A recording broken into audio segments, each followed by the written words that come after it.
Hello, everybody. It's Mrs. Bartels. We are going to get started on our next two chapters, which is chapter 25 and 30, measurements and oxygen needs. So we're going to go over to materials. You guys can see under your upcoming, 1 second. Computer's a little slow, sorry.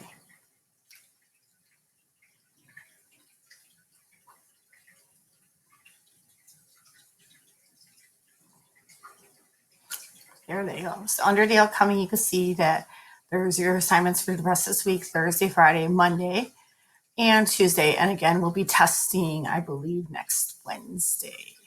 Let me double check really quick. We'll click on Wednesday and see. Yep.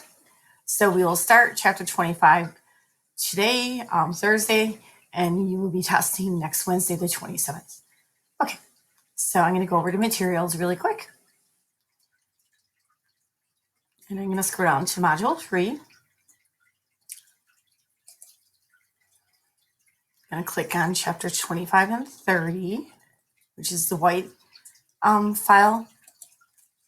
And when you click on there, you will see 25's PowerPoints, 30's PowerPoints, some videos that go along with 25, videos that go along with 30, and then your daily assignments, your Thursday, Friday, Monday, Tuesday, and Wednesday assignments. And at the end is a Quizlet for 25 and 30 to help you prepare for the test. Okay, so I already downloaded the slides, so I'm going to go over to them. And we're doing slides 1 through 14 today. Let's get the slide up really quick. We're starting on page 359 of your book.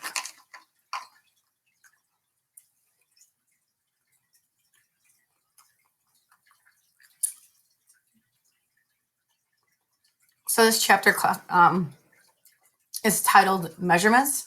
We're going to learn about temperatures, pulse, blood pressure, height, and weights, and respirations on our patient. We're going to learn the vital signs. The vital signs are the temperature, the pulse, the respiration, and blood pressure.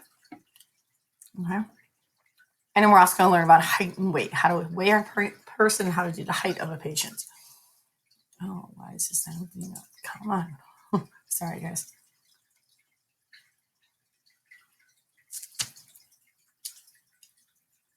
There we go. Okay.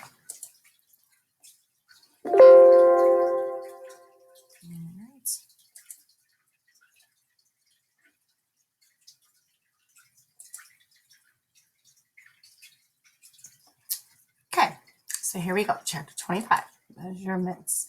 It's going to talk about key terms. There are key terms in your book that we will be going over. Some of them you might already know. You might know what diastolic or systolic means. You probably know what hypertension and hypotension is. I'm sure you know what a stethoscope is. And then you probably have heard of the words vital signs. Again, that means the temperature, the pulse, and the respiration, and blood pressure on your patient. So those are some of your key terms. Okay. Probably the most important thing about vital signs is you have to understand it is the body's way of giving us warning signs that something's not going right. So it's the vital signs will tell us what the body temperature is, how the person is breathing, and how the heart is functioning. So taking somebody's temperature will tell us what their body temperature is. Breathing we do by watching the person's chest rise and fall. It's called respirations, and counting how many times it happens and looking at the rhythm of that. How is it happening? Is it short? Is it fast? And then the heart function, vital signs include heart function because we're checking the pulse of our patients to see the beats per minute.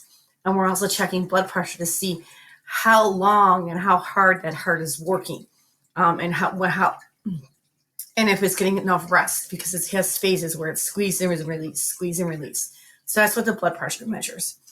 A person's vital signs can vary all the time.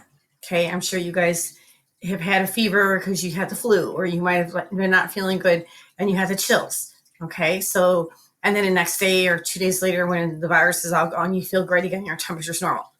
Okay, your pulse goes up when you're nervous. Your pulse goes up or speeds up when you do a lot of exercise.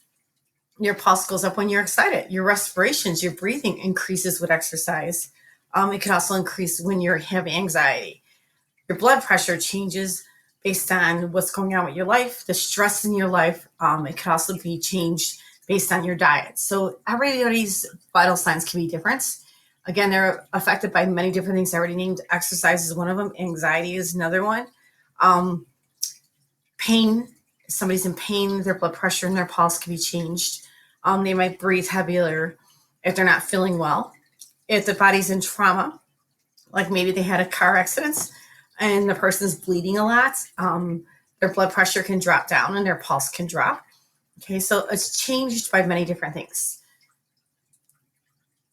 What's important about the vital signs is they're kind of like the first flag that the body throws up and says, hey, something's going on over here. They're warning signs. Okay, the vital signs are saying when your vital signs aren't normal, it's your body's way of saying, hello over here, hello. Like it's throwing up a flag saying, I need some help. Okay, so even the minor changes in a person's condition can make a difference. So we need to keep an eye on those vital signs, know what the normal range is and what abnormal is. We're going to learn that in this chapter. The other thing that vital signs do is it tells us how the person responded to treatment. So maybe somebody had really severe pain, and because they had so much pain, they had anxiety, and their blood pressure is up and their pulse rate is up because they're in their body's, fighting and very uncomfortable. So after I give them the pain medicine, I notice the pulse comes down and the blood pressure comes down. So that means that the body responded well to the pain medicine or to the treatment that I did. Okay.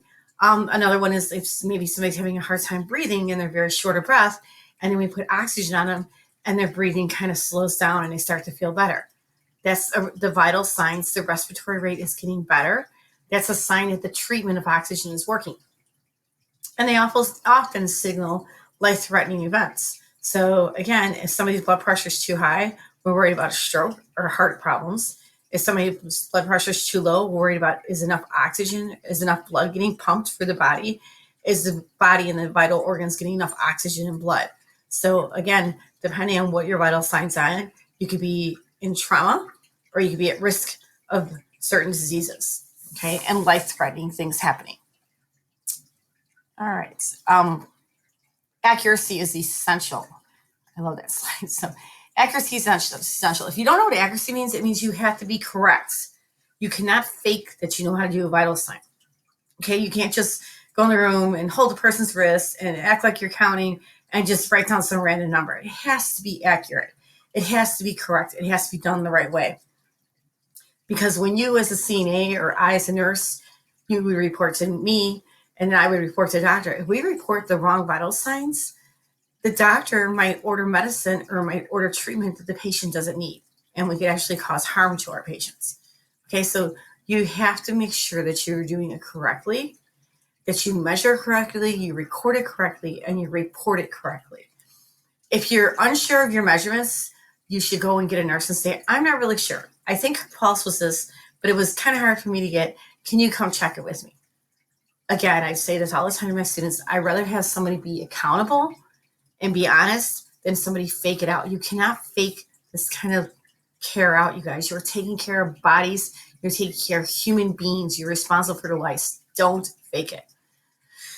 Vital signs are usually always taken with the person either lying down or sitting. Okay, you don't take it while they're on it. We don't take it. Sometimes they will, though, like at a gym, but you don't take it after the person's been running around. You don't take it while somebody's on a treadmill or while somebody's sitting on their toilet. You do it while they're at rest. So either they're lying or sitting down while they're relaxed. Because if you take it and they're not relaxed, you might get inaccurate readings. You might get a blood pressure or pulse rate that's too high and it's not an accurate reading. So you want to make sure the person's comfortable and at rest when you're checking them. You're going to report to the nurse any vital sign that has changed from a prior measurement. So maybe you did somebody's blood pressure at 8 o'clock in the morning and it was 110/70. And then you go back in, because it's ordered every 4 hours, at noon to check it, and it's 190/100. That is a drastic change. It is much higher than what it was this morning. You need to let the nurse know. And it doesn't even have to be a drastic change. Say maybe their temperature was 99.2 at 8 a.m. and you go back in there at noon, and it's 101.6. That's not that much of a difference. It was 99.2, okay, and went up to 101.6. But anything over 101, we'll learn in a book later on in this chapter, is a reason to report. It's a fever. It's considered a medical fever. Okay. And then you're gonna I'm so sorry. So if there's a change in a vital signs, report it, or if the vital signs that you take are above or below the normal range. And we will learn the normal ranges in this chapter. Okay. So accuracy is very important. The next thing that we're going to talk about is your body temperature. Body temperature is the amount of heat that is in our body. It is balanced between the amount of heat produced and the amount that the body loses. So we produce heat, but then we lose heat. We lose heat through sweats. Okay. Thermometers are used to measure temperatures. I'm sure you all know that. I'm sure you've all had your temperature checks. So the thing that they use to check your temperature is called a thermometer. We record in Fahrenheit. We do not use centigrade or Celsius to see. We use the F for Fahrenheit. So in America and the United States, we use the F. In Canada and some European countries, they use Celsius, but we do not. It's always Fahrenheit in the United States. Temperature sites, places that we could take a temperature. I'm sure you've all had your temperature taken, so you know the thermometer can go in your mouth, underneath your tongue, towards the back side part of your mouth. I'm sure you all held a thermometer in your mouth and know that. Another place that we can take it is in the rectum. I don't know if you guys have had that done, but if you were a baby, that is the most accurate way to get a temperature on a baby. If we want to get a really good temperature on a baby and be accurate, we go with the rectum. Okay, because if you think about it, a baby cannot really hold a thermometer in their mouth. They might talk, they might cry, it might fall out. Okay, the same thing if somebody's unconscious or they're in a coma, we can't give them a mouth thermometer and say we're going to check your temperature. It won't be accurate. So we might have to do a rectal on that person. The rectal temperature is a red thermometer. Okay, so usually the tip of it is red for rectal. Okay, R and R. And then the other temperatures that we use are usually blue or green. So the other thermometers will be a blue or green top, and you could use them in the mouth or the other places. But the rectum temperature is used with a red thermometer. Make sure you understand that. Another thing about the rectal temperature is actually the most accurate temperature because it's the closest to the core body temperature. So a lot of times if somebody's really, really sick, and you're working in intensive care, you'll be doing rectal temperatures. The axilla is underneath the arm. So your armpit is called your axillary or your axilla. So underneath the armpit, you put it to the middle of the armpit and you kind of angle it up. They're not very accurate. And if your person can't hold still or cross their arm across and keep their arm straight and slightly bent across their chest, it's kind of hard to get a good reading on them. Then we have the tympanic membrane, which is the one that goes in the ear. That is great for pediatrics. It's quick, it's painless. It basically takes like maybe 15 seconds at the most, and you're done. And you just take the probe and put it into the ear.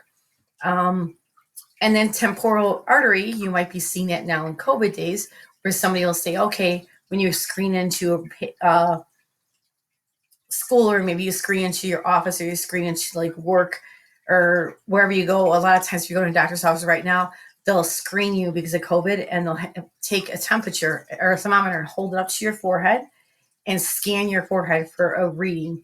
They're checking your temperature. It's a temporal artery temperature check. Okay.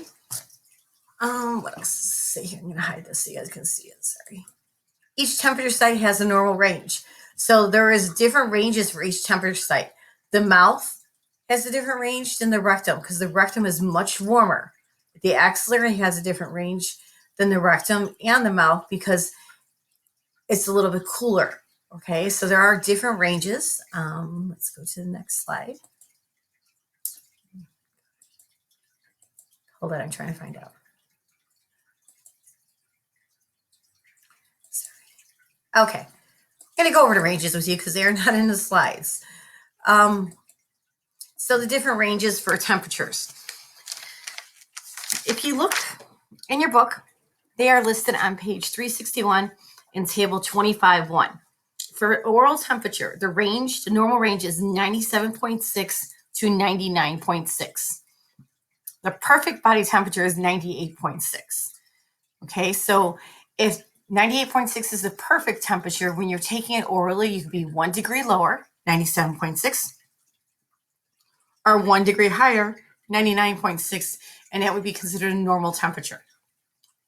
Okay. The rectal, as you can see, is a little bit different. The rectum is very warm, so they're actually degrees higher. So again, it's 98.6 to 100.6. So the rectal is a little bit warmer. And then the axillary is 96.6 to 98.6. Okay. Also in the book on page 361, it doesn't really talk about much in the slides, so I wanted to go over with you. And temperature sites. So if you look in box 25.2, it says oral temperatures are not taken if the person is under the age of 4 or 5. So a toddler or a baby, we do not do oral temperatures on. If the person is unconscious, we do not do an oral temperature. If the person has had a surgery or an injury to their face or neck or nose or mouth, we do not use an oral thermometer. We don't take it in the mouth. If they are receiving oxygen, you do not want to give them an oral thermometer. You do not take their temperature by the mouth if they're receiving oxygen. The oxygen can be cool and make the temperature inaccurate. If they have a nasogastric tube, which is a tube that goes into their nose and down the back of their throat to their stomach, you're not going to use a mouth thermometer or an oral thermometer. Rectal sites in the same box. It says the rectal site is used often for infants and children under 3 years old. Rectal temperatures taken when the oral site cannot be used. Rectal temperatures are not taken if the person has diarrhea, they have heart disease, make sure you know that, or if they've had rectal surgery. Okay, so we are not going to put a rectal thermometer into somebody with heart problems, but we could use it in a child under the age of 3. And then the axillary site is the less reliable than all the other sites. It is used when the other sites cannot be used. So the axillary, the underarm, is the last resort. When we cannot use anything else, that's what we use. Okay. Also on that page in 361, it talks about older people. Orange box, focus on older persons. Older people have less body fat than young people, and therefore that is why they are always more cold. Their blood does not move as quickly as a younger person's blood, so they don't circulate and have warmth as much as we do. So it says in the box, older people have lower body temperatures than younger people.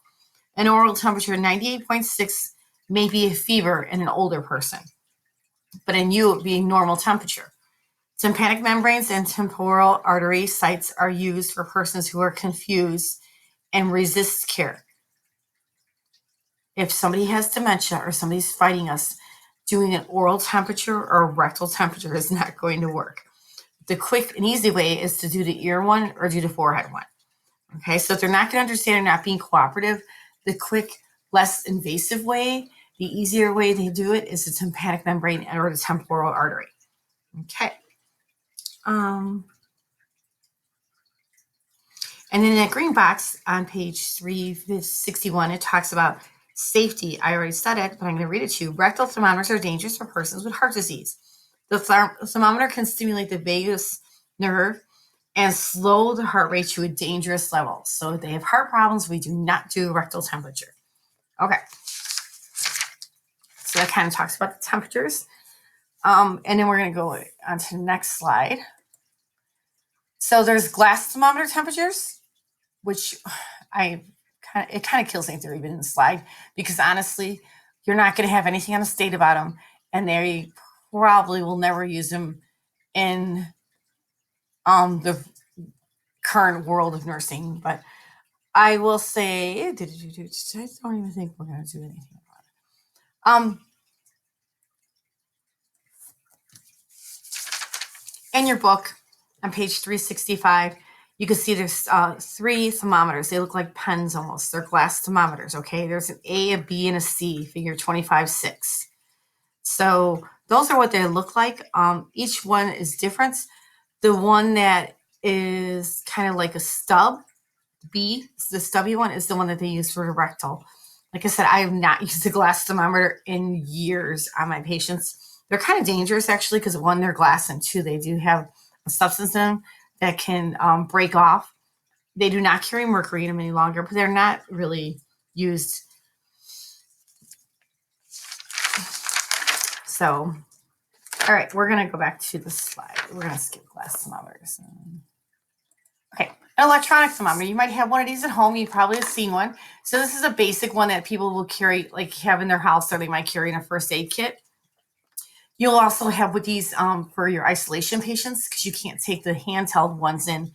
The bigger ones, like that are on page 362, figure 25-1, picture A, that's a standard electronic thermometer. A is that we would use with the probe in a hospital setting or a nursing home setting. But if somebody's in isolation, we cannot take that in and go and use it on everybody else. So we would use one of these that you see in the picture right now, because those are single use ones and they could be thrown out. They're not very expensive. The one that's on page 362 in figure 25-1A, we have those in the lab. They can be used for oral if it's a blue probe. If it's a red probe, you can actually use it for the rectum. And they are very expensive. So the ones that are on your screen right now probably run maybe between $10 to $20, even cheaper than $10.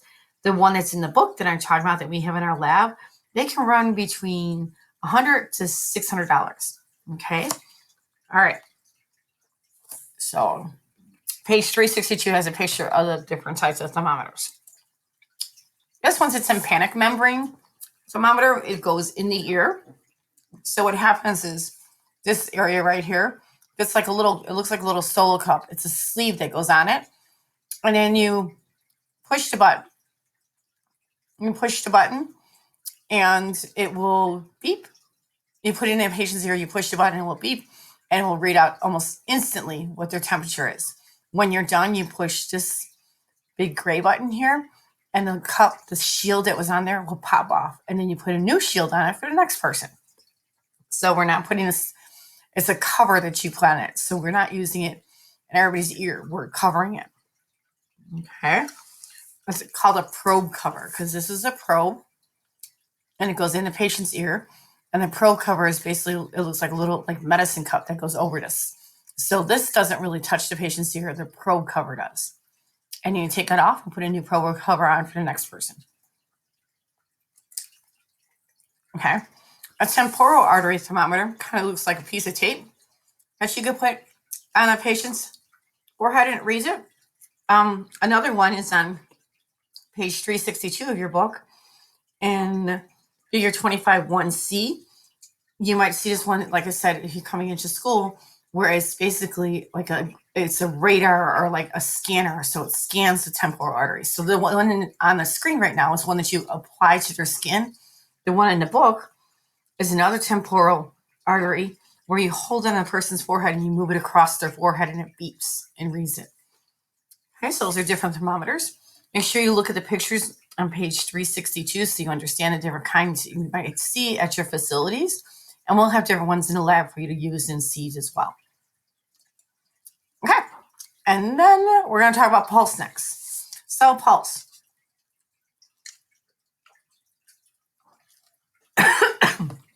I'm sorry, you guys. My goodness. Before we talk about pulse, in your book on page 362, under electronic thermometers, it says a standard electronic thermometer measures temperature at the oral, rectal, and axillary sites in a few seconds. The blue probe is used for oral and axillary temperatures. The red probe is used for rectal temperatures. Make sure that you understand that. And it says a disposable cover, a sheath, protects the probe and prevents the spread of infection. So there's a plastic piece that goes over it, and then you get rid of that plastic piece and put a new one in front of the next person. And a procedure box on page 363, make sure you know number 2. When taking an oral temperature, ask the person not to eat, drink, smoke, or chew gum for at least 15 to 20 minutes before the measurement or as required by the agency. So they had something cold to drink and you walk in, if they're drinking like a soda, when you walk in their room, you can't take their temperature. You got to wait. And it says you have to wait 15 to 20 minutes. If they just had some hot soup or ice cream or a hot cup of coffee, you have to wait. You cannot take their temperature because it's not going to be accurate. Okay. All right. What else can I tell you about temperature? So on page 364 of your book, you can see how they're doing a rectal temperature on somebody. And the person's put in Sims position, left side lying with the leg bent up so we get to the rectum. In figure 25-2, you can see how they're putting the blue probe underneath the tongue to do an oral temperature. In figure 25.4 on page 364, you could see how the patient has the thermometer underneath his armpit and his arm is brought across his chest. And figure 25.5 shows you how to do a tympanic membrane thermometer. So when you do that, you're going to hold the ear, like pull the top of the ear upward and then insert the thermometer. Okay, so those are good pictures for you. And like I said, we will practice in the lab about them. All right. Then the next couple pages, 366, 367, talks about the glass thermometers. And then we're going on to taking a pulse on page 368. So the pulse is the beat of the heart. It's your heartbeat that's felt in an artery as a wave of blood passes through the artery. So your pulse is your heart's working. Your pulse is, you feel it at an artery site. We have different artery sites on our body. So your pulse is felt at an artery site. And what it is, it's the blood passing through the artery. It's the heart working because your heart's job is to squeeze and release and squeeze and release. And when it does that, it's pumping blood and the blood is passing through the arteries. And when you feel a person's artery like that, right in the picture they're doing, she's feeling her radial artery. She is feeling the blood move through. Okay. A pulse is felt every time that the heart beats. So every time your heart beats, you feel a pulse. This picture is distracting me, and I'll tell you why in a minute. We have different pulse sites. We have a temporal pulse site, a carotid pulse site, a brachial, a radial, a femoral, a popliteal, a posterior tibial, a dorsal pedis, which is the pedal. And those are all found on each side of your body. So you have a right temporal, you have a left temporal, you have a right carotid, you have a left carotid, you have a right brachial, you have a left brachial. So those mean basically those pulse sites are on each side of your body. You have 2 feet, so you have a dorsal pedis in your left foot and you have a dorsal pedis in your right foot. Okay, you have 2 knees, so you have a popliteal in your left and a popliteal in your right. So the first bullet point there under pulse sites means those sites have 2. They're on each side of the body. The radial pulse is used the most often. That's what she's doing in the picture up above. The apical pulse is over the heart. Okay, the apical pulse is one that you feel in your chest when you feel your chest with your heart beating in your chest. That's your apical pulse. It's only on one side of your body. It's on the left side of your body because your heart is on your left side. In order to take an apical pulse, you do not feel the person. You use a stethoscope and you listen. Okay, so it's a stethoscope is an instrument used to listen to the sounds that the heart, lungs, or body organs make. So you guys only listen to the heart. You use your stethoscope for hearts, for apical pulses, and to take a blood pressure. You cannot listen to lungs. You cannot listen to the belly sounds, like vowel sounds. Nurses do that with their stethoscope. Your stethoscope is for an apical pulse or to take a blood pressure. Okay, not to listen to vowel sounds, not to listen to lung sounds. You're not going to be trained to do that. That's assessing that the nurse does. So I'm going to stop for a minute and talk about the picture. She is taking a radial pulse. So the radial pulse on your patients is right alongside the patient's. So if you see this is a patient, this is the wrist. It's right alongside their thumb on the inside of the wrist. You kind of feel a divot sometimes. What's bad about this is the person that's taking your pulse has her thumb on the person's pulse. You never want to have your thumb on the person, okay? Because your thumb has an artery in it, and you might start accidentally feeling your thumb artery and count that pulse. So you should never have your thumb on the person. It's just your 2 forefingers, okay? So she should probably not be doing that. And you put those fingers right on their pulse, and you'll feel it. Sometimes when you start doing pulses for the first time, I always tell my students, okay, just place your hand there. And you guys like, I can't feel it. I'm like, first of all, relax. Okay, take a deep breath. Feel, wait. I even say close your eyes and seriously concentrate. And then all of a sudden you guys are like, oh, there it is.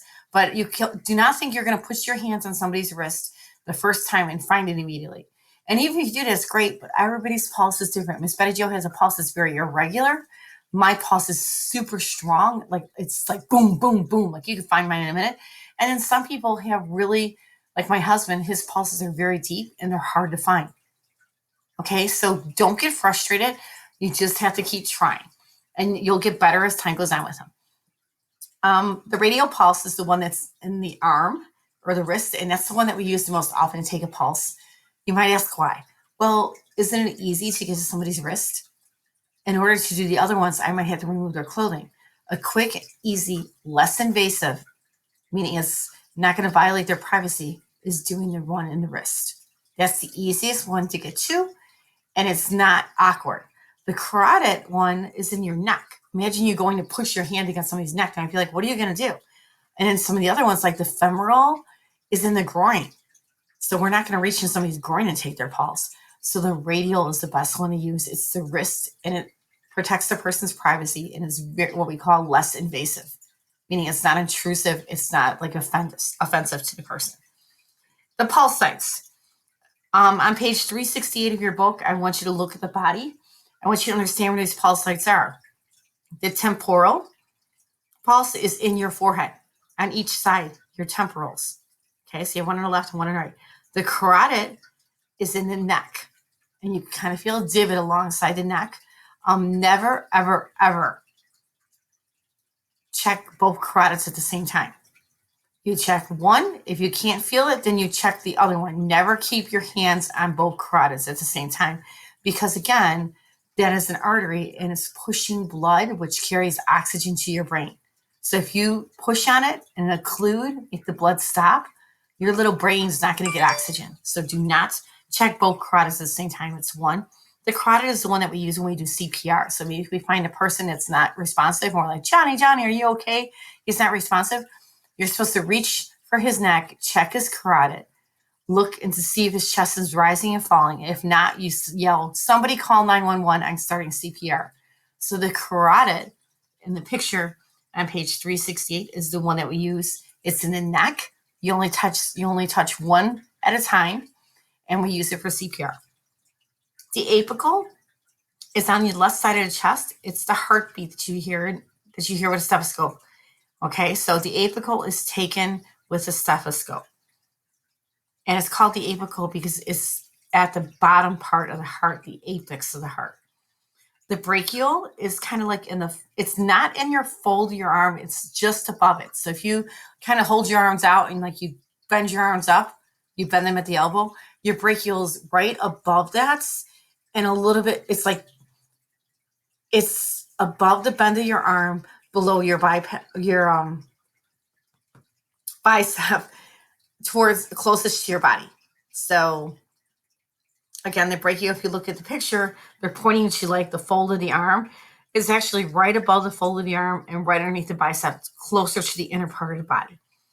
Okay, the radials are in the wrist along the thumb line. The femorals are in the groin, one on each side. The popliteals are the ones that are on your knee.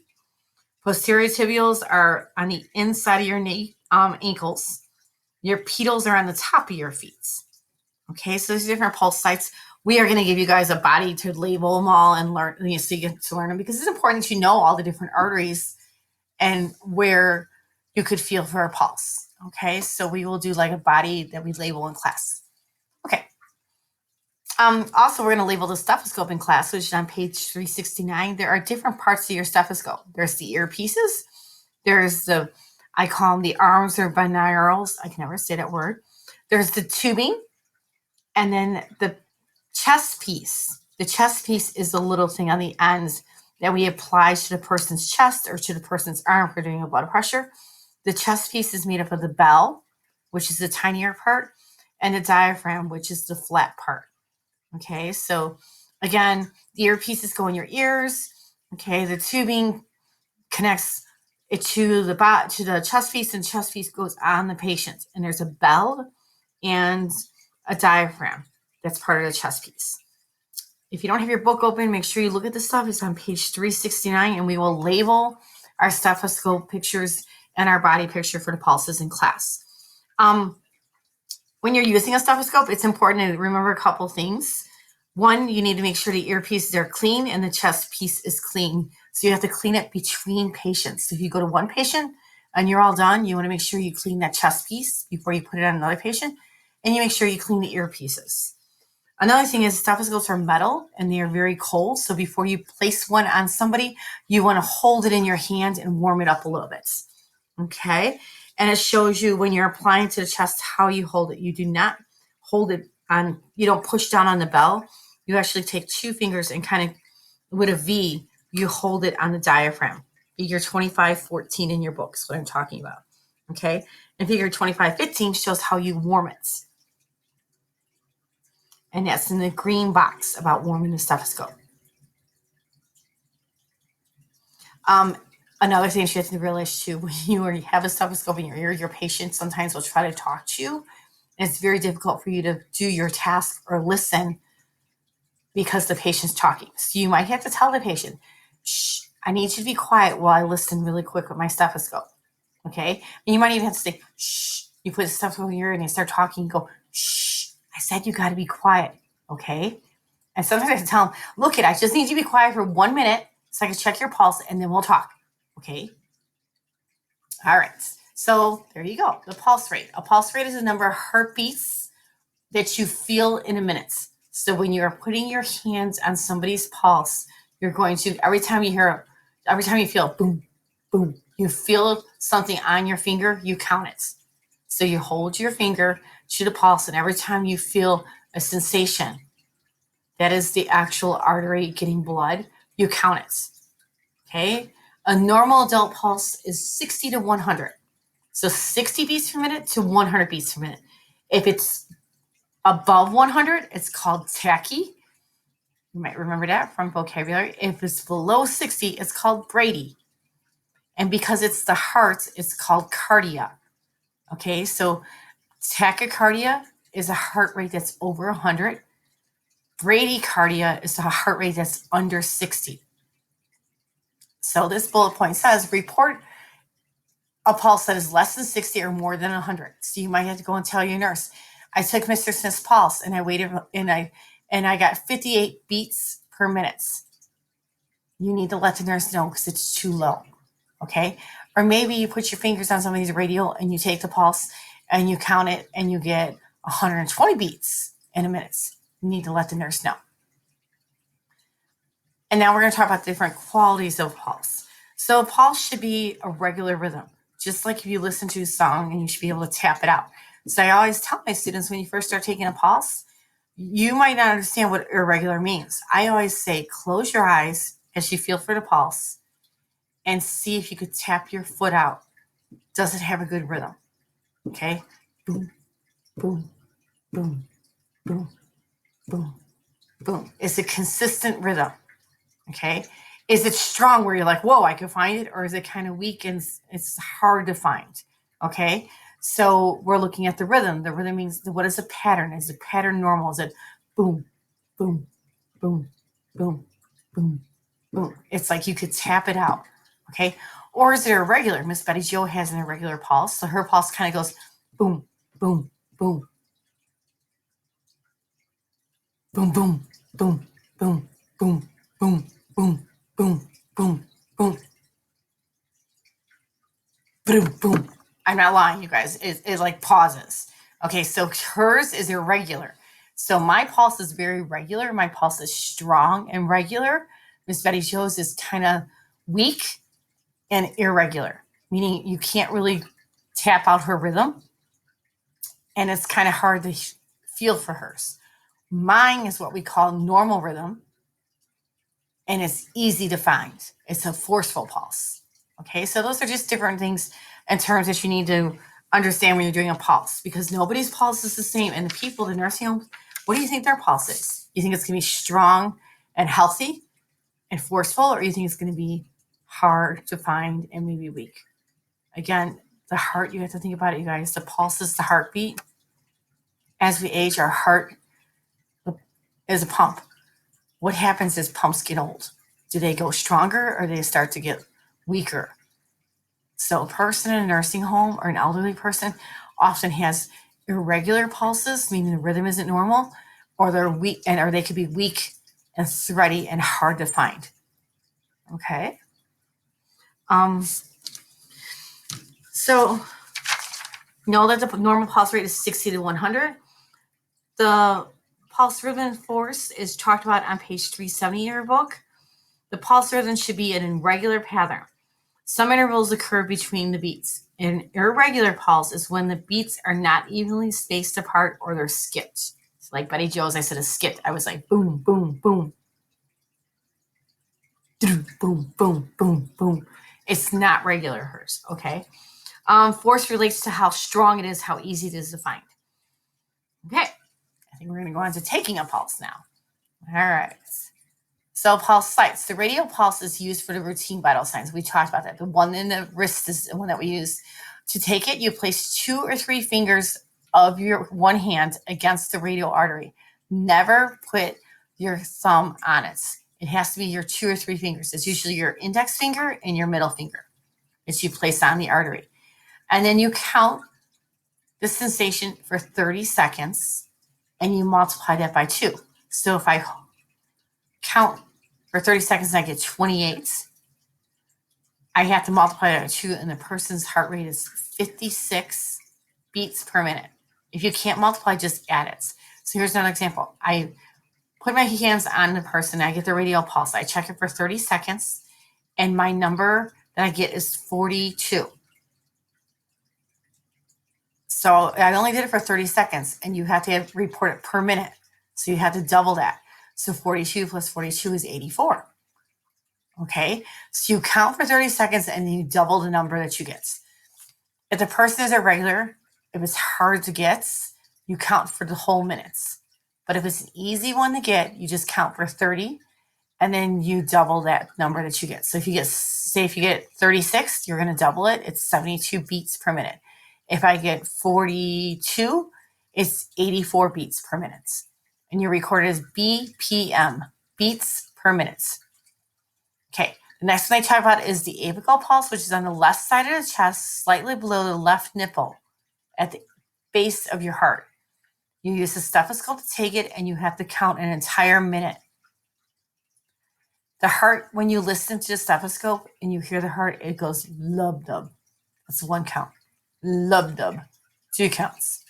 Lub-dub, 3 counts. Lub-dub, 4 counts. So the lub and the dub is 1 count. Okay. All right. So this is using a stethoscope. I already taught you guys about how you have to wipe the pieces. The earpieces go in your ears. The bended tips point forward. So this part here, these little tips point forward. They point away from you. Okay, if you have them in the right way, and they fit snugly. Once you have it in your ear, you could tap the diaphragm, which is this flat piece here. And if you tap it and it sounds like a microphone, that means you have it in correctly. Okay, so like to check, check. Can you hear me? Can you hear me? So it's kind of like when they tap the microphone before they start talking like the DJ. Check, check. You hear me? Okay, so you could tap the diaphragm. Do not knock it hard, especially if you're doing it like a friend in class and she's got the stethoscope in her ears. Don't hit that diaphragm very hard. It does kind of, you guys are always taken back by it. I'm like, I don't know, I'm used to it. But it could be an upsetting sound, or you might jump when you first hear it. If you do not hear this tapping, that means that the chest piece, this whole piece here, might need to be turned, or you don't have it in correctly.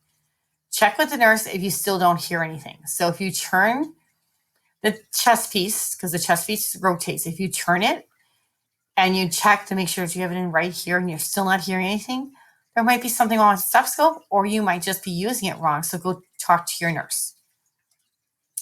The diaphragm, which is again this flat part here, goes over the artery, and you hold it in place by putting 1 finger on this side of it and 1 finger on this side of it. So you kind of make like a V, and you hold it with a finger on this side and a finger on this side. Okay. And you need to hold it in place.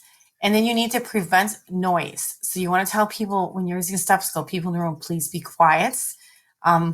You want to make sure that the tubing here, this part, doesn't like hit the desk while you have it in your ear, or like hit somebody's arm or swings back and forth, because then you're going to get like disturbance.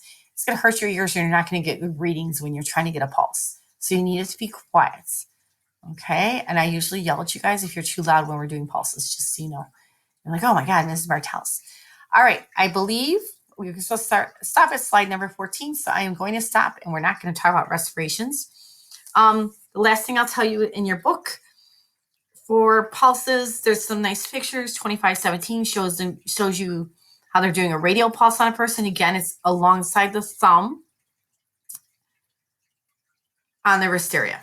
Not on the inner wrist, it's on the outside where the thumb is, okay? So make sure you're on the thumb side. If you're on the pinky side, you're not going to find it. You need to be on the thumb side. And then figure 2518 shows you how your heart sits kind of like a sideways apple. And the base of your heart is called the apex, and that is where you get the apical pulse. And it's right below that nipple line. Okay.